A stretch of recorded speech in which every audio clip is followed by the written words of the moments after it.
One.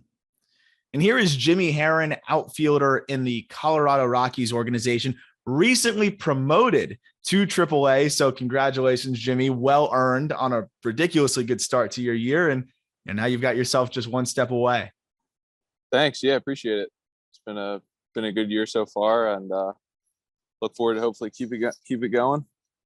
Yeah. So, I mean, I think you're one of those guys that where I look at it, obviously 2020 being banged, that affects everybody. But you were injured a little bit. You were traded. You had it seems like just a lot of time where out of your control, not a lot of games were played.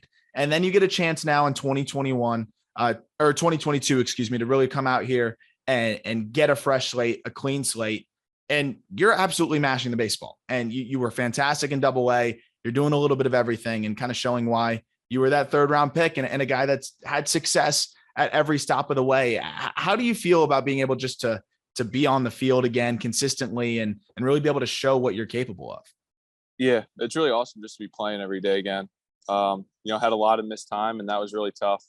2020 for everyone, and then I had a tough 2021 and basically missed all of that year. So, you definitely realize, how much you love and miss the game. So yeah, this year was really just, a lot of excitement just to be back playing, which I think helped. I didn't try to do too much and just really just go out there and have fun. And yeah, it's been a lot of fun so far, and still got another half to go. So we'll see.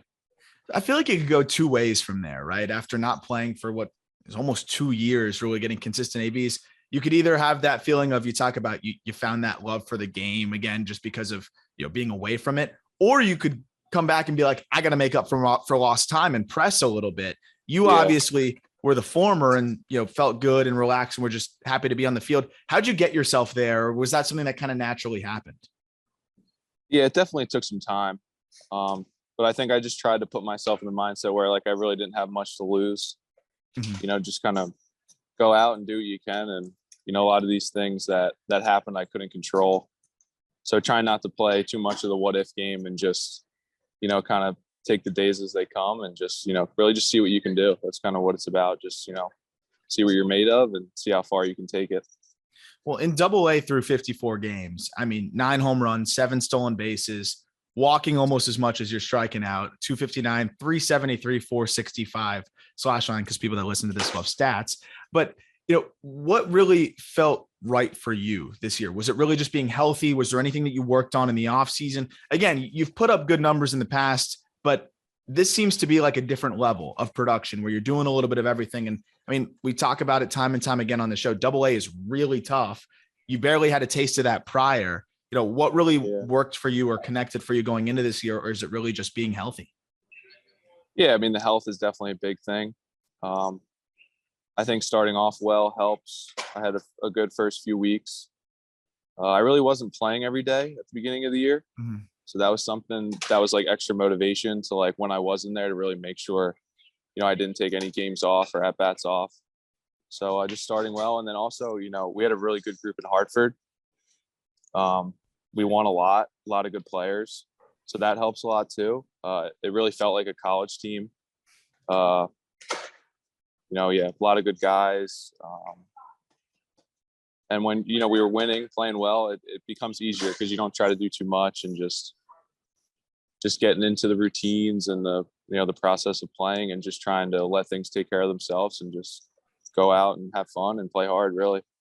So nothing really in your time off and, getting back into, consistently playing again, weren't really any swing tweaks or adjustments or anything really between the line approach wise? Did you feel like it was more just on the mental side of things? I think the biggest thing was I feel like I learned so much in my first season in 2019. I think really my entire baseball career from the beginning of that season to the end, looking back on that, how much I learned and changed in the experience of playing 100+ games over a whole summer. Because college, you play 60, 70, you go play summer ball, but you have days off. It's a much different game.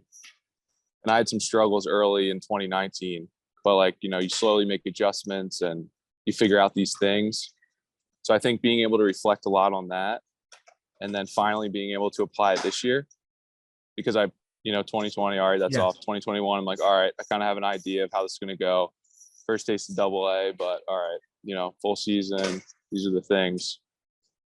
So I think just having that under my belt, kind of knowing what a full season will look like, and just, yeah. And then, a lot of hard work too. I worked a lot on my swing approach, making sure you're sharp, body feels good, really just all those things. Well, I want to get a little into swing and approach in a second, but also a big wrinkle of 2019 was getting traded, right? You were initially drafted in the 3rd round out of Duke University by the Chicago Cubs. Then you get traded over to the Rockies there. And I mean, that's kind of an experience in itself as well. You talk about the differences between college and pro. Aside from the total games played, you're not getting traded in college. You're not getting traded in the Cape League either. What was that experience like for you? Because I don't think anybody's really expecting to get dealt. And how did you manage that? And then you finished really strong in Colorado, or not in Colorado, but in the Colorado Rockies organization. Was that just a change of scenery and a little bit of a spark for you, or did you just kind of get a new environment and hit the ground running? Yeah, a little bit of both. Yeah, it was definitely a surprise being traded. The Cubs were kind of one of the teams that year that was at the deadline looking to make some moves for playoff purposes. And, we guys that kind of follow that, you hear names, and I really wasn't one at the time. I wasn't really expecting much. But yeah, I ended up going to Colorado. It was for like international signing money. So it's pretty much for cash. But the Rockies, from talking to them, they definitely liked me and they seemed to be aggressive there. And then, once I got over there, I had a hamstring injury actually when I was traded. I was on the IL. And then I came off and I finished strong and I felt good. And I liked a lot of the new people I met in the Rockies org. And now, I'm finally able to like build on that. Yeah. So, but yeah, it was really a crazy experience going into a clubhouse and new guys and stuff. But it was cool. It was a fun experience. So getting into the adjustments you've made, because I'm always interested in guys like you, where you have a lot of different ways where you can impact the game. Your athleticism has always been a very important part of your game, and speed has always been an important part of your game. But you've also tapped into some power here this year, hitting 9 home runs in 54 games, and have always had that ability as well. What were some of the adjustments you've made? Was it more approach wise? Was it more to tap into more power? Was it a swing tweak for more contact? Like what really worked for you in the off season? What was like the focus to really make that adjustment going into the season? It was a little bit of everything. Definitely some mechanical things. In college, you're able to get away with a lot of things. I always felt like if I could just use my hands, I was always had good hand-eye, good eye. So I was able to just, metal bats, get the head out and get the ball in play, and good things are going to happen. I was always very crouched in my legs in college and into that first season of pro ball. And you watch guys in the big leagues and guys, how they move. A lot of them are very relaxed and upright. They have a lot of rhythm. So that was stuff I tried to implement. So now I stand a little bit more upright. I have a little bit more of a stride, not a leg kick, but a little bit of a leg lift and a move. And then building off that, it's just you slowly kind of figure out what pitches you can do damage on. And then, once you get to the double and triple A level, it really just becomes approach stuff. You can't be thinking about your swing a lot now in the season. You can do little things here or there, but, it becomes what part of the areas of the zone am I going to do damage? What profile is this pitcher? What kind of stuff does he throw? And just working off that. So picking my spots when I can, maybe drive the ball, but also still keeping that ability to, draw some walks, foul some pitches off, kind of be annoying, put the ball in play at times, move guys around. So just being able to do a little bit of everything. That seems to be a nuance that players at your stage of their career seem to really start to figure out, which is leveraging those counts, those hitters counts, and getting your A++ swing off in those spots. Because it seems like every time I'm talking to a guy like yourself that's either getting from double to triple, tapping into more power, doing a little bit of everything, it seems to be they figured out how to pick the spots that work best for them. And is that something that you feel like you've felt more comfort with? Is it getting the A swing off 2-0 How much easier is that versus shortening up in a full count or whatever it may be and being able to put the ball in play? Because that's not a liberty that everybody has, right? That's not something that everybody can do. Some guys, it disrupts their timing so much that they can't really stray from what they normally do. How did you kind of get the idea to start doing that? And where did you start to see that success? Was that something that you felt confident about going into the year, or as you were going game to game, you started to see the results work? Yeah, I think, as this season started and I was, driving some more balls, I was like, all right, I can do this. I have some pop in there, and just building off that, really, not being afraid to get the head out and drive the ball, and to stay in this game, you gotta be able to slug, unless you're Billy Hamilton or whatever. So knew I would have to, drive it, and especially, once you get to the higher levels, guys throwing early off speed, that's a lot of time you see in college. No one swings at early off speed pitches. You wait for your fastball, everyone pitches straight forward. But you get to levels, lots of times you get an 0-0 slider down the middle. That's a really good pitch to hit. So being willing to be like, okay, I can hit this pitch out of the park. Also, I don't just have to try to get in a 2-0 count and get a fastball down the middle, because you don't really get those anymore. Yeah. There's not really, we joke, there's not really, fastball counts anymore with guys who know how to pitch. So, being willing to make adjustments like that, and just kind of letting the game tell you, what you need to do, and then just try not to do too much also, and just, It's super interesting, because I think everybody thinks, even myself included, that you always just think 2-0 fastball count, just sit fastball. But there's other spots where you can sit on a certain pitch on a certain zone and feel like you're in a spot where you can let off that A+ swing. And the nuances to hitting are really fascinating, especially when you go forever to the double and triple A level. You talk about the slug though, and that's something that, again, we've seen that you're doing as well as you ever have, and have continued to see that you can tap into. But now you're going into an environment where it makes it a little bit easier on you as well. So I'm glad you were able to show everybody that you could do it in Hartford first, because that's the number one thing. That's not an easy place to hit at all. Yeah, that league in general, it's usually pretty tough. That's what our farm director always says. The Eastern League's got some teeth. It's like you got to get he's through right. that. Yeah, you got to grind it out. Get through that level. And then you get the chance to now hit in a more, hitter friendly environment in triple. And then big leagues is obviously as friendly as it gets. We always joke about for a pitcher in your organization that the final boss is somewhat Albuquerque, because if you can pitch there, then you're probably going to translate a little bit to Denver. But you talk about Hartford being a difficult place to hit. And I'm glad you were able to prove that you could hit for power there, because anybody wants to discount the PCL and West Coast power. I know that, and it is hard to gauge to a degree, but you still have to hit the freaking ball, and it still has to carry over the wall. And that's still a squared up baseball. Yeah. That being said, have you seen any, or you haven't been there yet, but have you heard any fables about the way the ball carries in Albuquerque? Do you guys talk about it that much? You've already played 5 AAA games, but as we talked about before we recorded, and I'll ask you about that next, you've been kind of flying all over. It's been plane, trains, and automobiles for you, and you have not yet played in Albuquerque. Yeah. No, you hear the stories, and you hear them in spring training and stuff. And I've always kind of oh man, I'd love to hit there. Pitchers complain about it. Hitters kind of like it, but yeah, you still got to hit the ball. I mean, some of the arms we saw this past week were legit. The Round Rock bullpen, those guys were good. A lot of guys, that go up and down from the big leagues a lot. So still got to hit it, but if you square it up, another reason to not try to do too much.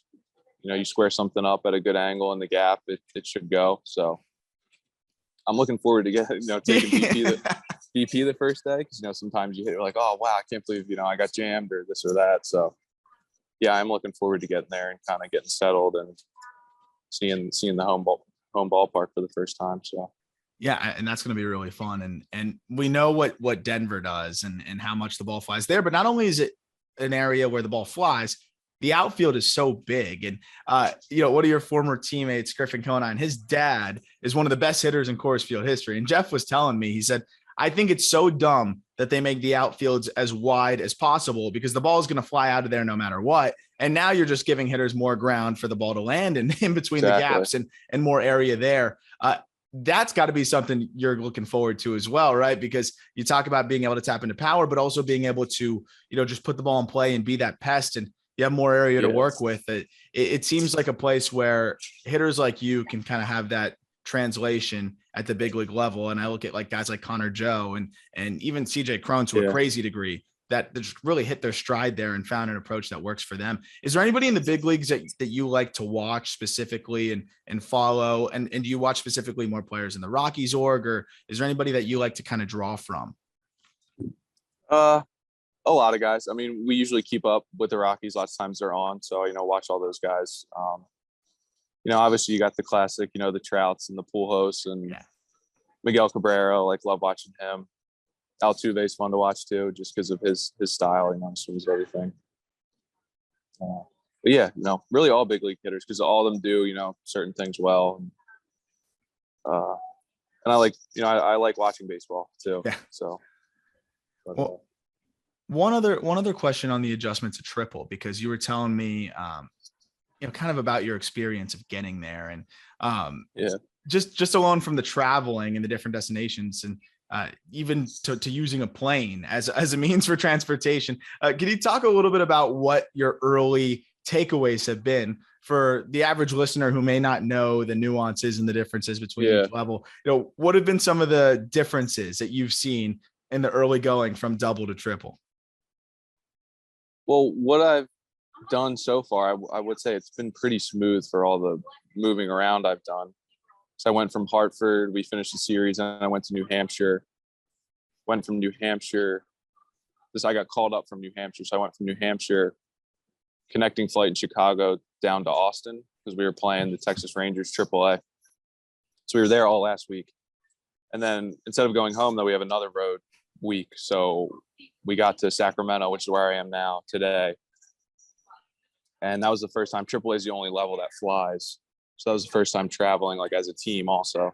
But it actually was pretty smooth. We fly commercial, but it was really pretty easy. They pretty much take care of our baseball equipment. I didn't bring all my stuff because I wasn't necessarily expecting to get called up on the road in Hartford.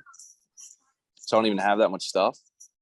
But it was really pretty easy. Now, we have off rested today, and then we start our Sacramento series tomorrow. And that'll be at home, right? No, we're here this whole week. Oh, you're gone this whole week. Yeah. So you're gonna play about a dozen games before you get your first home experience. And then after this week is the All-Star break, so we'll have 3 or 4 days off. So I won't play. I'm not playing the game in Albuquerque until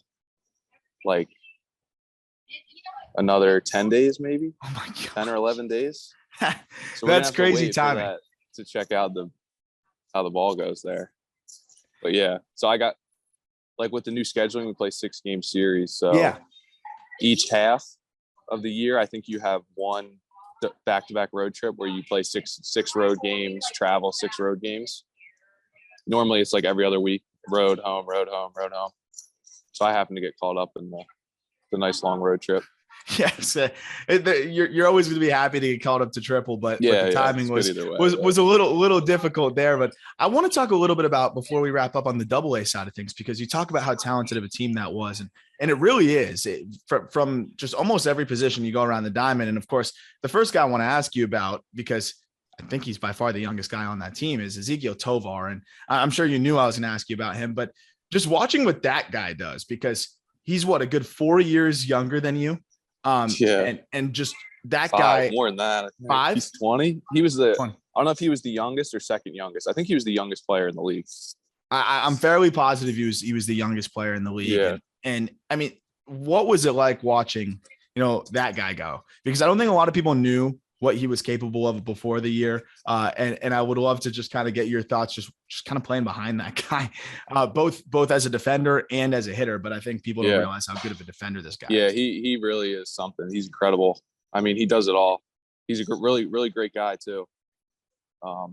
Super nice kid. And this is a team that, beginning of the year, he was the only Latin player on our team. So that's another Really? challenge. Yeah. We had a very American team. Wow. So that's a challenge for him. I mean, he speaks pretty good English, but I imagine that being tough. Some more guys eventually got called up, but he handled it amazing. I mean, since day one, every day playing shortstop, rarely got a day off, hit everywhere he went, played awesome defense. I mean, the guy's going to play in the big leagues for a long time. Like he's got the skills, but he's got the intangibles too. I really think he's going to be something special. That seems to be what it looks like from the outside, and to hear that from the inside is pretty awesome. What was that experience like playing on such a good team? Because I had a chance to go out to Pensacola, and just seeing that team, they all really like each other. They all have a good time, and the Blue Wahoos, they seem to win ball games, and the guys enjoy it. But there's times, I'm sure, in your professional career, or you've heard stories about other players in their professional career where it's not always like that. And that's what happens when you get a collection of random people and put them all together. How much more fun does it make it to be able to have a team that you enjoy in professional baseball when it's a job? And where does this Hartford Yard Goats team stack up for you in your experience through professional baseball? It makes a huge difference because, playing every day, and it can really get to be a grind sometimes. Some days are tough, but when you're winning and, you have a good group, it really becomes fun, and it starts to, go by quicker. And, Hartford too, we had a incredible stadium. It's got to be a top 5 stadium in all of minor league baseball. Awesome. Pretty new. So we had an amazing facility to go to. On top of that, you're winning games, big crowds. So, it's a lot of fun. And lots of times maybe you have a rough game, but, we come out with the win. It makes that day a little bit better for you, like individually. Because obviously, everybody wants the team to do well, but everyone wants their individual success too. So just those things, it kind of makes that daily grind of the minor leagues a little bit easier and a little bit more fun. And, eventually, you're pulling for your teammates too. And it's a lot of fun.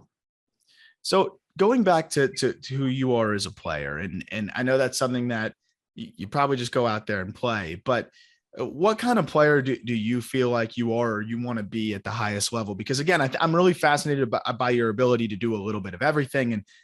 And that's something that in today's game, you talk about, you got to slug. Also in today's game, it seems like there's an infatuation with like singular tools, right? Like this guy, we put players in buckets, right? This guy's a power hitter. This guy's a speedster. This guy's a 5-tool player. And those are the freaks that can do everything, like Julio Rodriguez to the nth degree.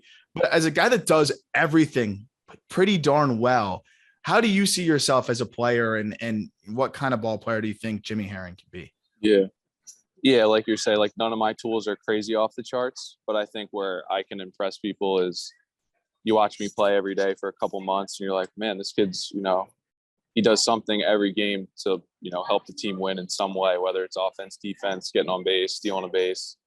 So really just continuing to do those things. And then, the things like the power, that's something I want to do, but I don't press to do it because lots of times power, slowly comes as you get older. And I think that's part of hitting for a little bit more power this year.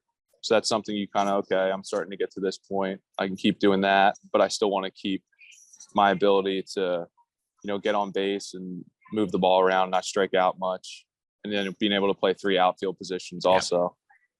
And I think that kind of sums it up. And really it's, just going out there every day and just trying to do something to help the team win. And then, all those things can kind of add up. And it's really rare, again, in today's game to be able to find players like that. And I always talk about how baseball's cyclical, and it seems like players that can do a little bit of everything and consistently put the ball in play and defensive versatility seem to be as valuable as ever in today's game. And talking about the defense side of things, you can play all 3 spots. Is there a spot where you're most comfortable? Because generally speaking, center field's typically harder, but I know a lot of true center fielders who prefer to be there because the angles are different in the corners. Now that you've played kind of evenly everywhere, and that seems to be what you're consistently doing right now, is there an area where you feel more comfortable? And how's the defensive progress been as well? Because we've just been talking about you mashing baseballs most of this episode. Yeah. I mean, I'd say I mostly play center and left, and right probably third. Mm-hmm. But I mean, I'd say center is the most natural from the standpoint of like reading balls off the bat. You kind of are just out there and you're just running around. Usually balls that hit you are like pretty true. Left is tough sometimes, because a lot of times you're getting, hooked line drives and flares. You're working with the line, you're working with the gap. The throws are a little easier from left. Yeah. Your only tough throw really is to home. So that's one thing that's easier there. But, I always like center. It feels natural. You don't have to think as much. You got more ground to cover, a little bit more work to do. But yeah, they kind of each have their own little uniqueness. And moving forward, just last question here is, you're as close as you've ever been to the big leagues. And, without, again, we talk about without pressing and without doing too much or trying to do too much, but continuing to do what you've done. How do you manage now that feeling of getting closer and really feeling that, but, still just doing what you've been doing and trying to kind of keep that in check? Because like you said, you're facing dudes that were just in the big leagues that are back and forth. You'll have Rockies players that are on rehab assignments. Like, you're going to get even more tastes of the big leagues and little snippets of it than you ever have. How do you kind of keep yourself, where you need to be mentally and continue to do what you've been doing? Yeah. Just a day at a time. I mean, it's another new challenge, and I'm sure, there'll be times where it's tough, but I think just, taking it a day at a time, doing my best. I didn't have the best week this first week. I think I went, first game I smoked 2 balls, got out. Next game smoked another ball, went 0 for 4 with 2 Ks, like with some really good at bats. And it's tough, and you look up and you're hitting like 180, only 15 ABs or whatever, but not getting too high or too low. New challenge and just taking it head on. Really, I just tell myself, it's just like see what I'm made of, see what I can do, and if I can, great. If I can't, then at least I tried. So just keep going, really. Yeah, and how much do you look at that? Just where it's, you smoked the ball, went right to a guy's glove. I mean, that's a win for you, right? Like, I know it's hard to say it that way, but you go back to the dugout knowing you did the right thing, right? You can only control so much. Yeah, it's baseball though, So this week, I'll probably get maybe a couple broken bat hits or something like that, and it'll even out. That's usually what I tell myself, but it never feels like it does. Yeah, right. We'll see. But really, just trying to enjoy the journey and see where it takes you. I'm pretty happy with where I'm at right now. Obviously, I'm not content, but if you told me at the beginning of this year I'd be in AAA in July, I'd be pretty excited. So just kind of going with that, just seeing what I can do for the rest of the year, and then just continuing to try to get better. I mean, you've got every reason to be excited, man. And I mean, you earned it by every stretch of the imagination with what you did in AA. And I'm really excited to see you get going in AAA, because as we know, you're going to get your taste of Albuquerque, but I also know that everything you can do is going to translate, and very excited to hopefully see you force your way up to the big leagues, maybe even by the end of the year. But always been checking the box scores. We talk about box score check, and I check all of those former Duke Blue Devil guys. And it's been awesome to see you just continuing to fill up the hit sheet, fill up the stat sheet as well in every single way. So rooting for you the rest of the way. And I really appreciate you taking the time, man. Yeah, appreciate it. Thanks for having me. It's fun.